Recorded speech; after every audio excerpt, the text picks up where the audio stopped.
Hej med dig, og velkommen til en taloptaler om værktøjsforklaringen af brøkregner. Lad os bare komme i gang.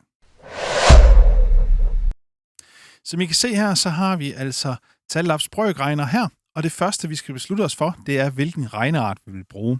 Vil vi lægge til, vil vi trække fra, vil vi gange, eller vil vi dele? I eksemplet her, der tager vi bare lægge til. Så kan vi gå ned i den her brøk her, og det kan være et blandet tal, vi vælger. Så et blandet tal, det betyder, at det er et helt tal og en brøk, plus enten et helt tal, som I kan se sådan her, så får vi resultatet her. Regnestykke, det er altså 3 halve, eller 2/4, plus 2. Det er 11 halve, kan man sige. Et blandet tal, det er 5 og en halv, eller decimaltallet, så 5,5 her. Man kan også skrive et blandet tal på den her side, som I kan se, og så ændrer det så svaret her. Og der har vi så 3 halve igen, plus 2 1/3, det er 36 sjettedele, og det kan så være, hvis det er et blandet tal, 5 hele, 5 sjettedele, og så 5,8, og så en masse tretaller her. Hernede, der kommer mellemregningerne så.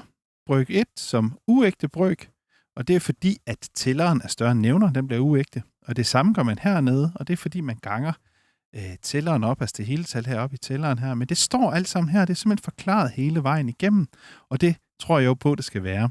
Når man så har gjort det, så kan man så nulstille her og starte helt forfra. Og vil du gerne dele værktøjet med nogen, som du synes, det kunne være en god idé, de kunne få, så kan I trykke her, og så er der simpelthen et link til værktøjet her, man kan scanne med en telefon, og så er de også i gang. Og så er der selvfølgelig et link til forklaringsvideoen her. Og som jeg også kan se heroppe, hvis jeg lige trækker ned her, så kan man altså simpelthen hente det ned som app på jeres enhed, jeres computer eller på jeres telefon, og så er den simpelthen kørende som offline på jeres enhed. Som I kan se her, så forklarer jeg det her på en computer. Så derfor, om du har Chromebook, Mac eller PC, eller Linux for den sags skyld, så vil den altså kunne køre offline på din enhed. Så det var værktøjet her, brøkregner.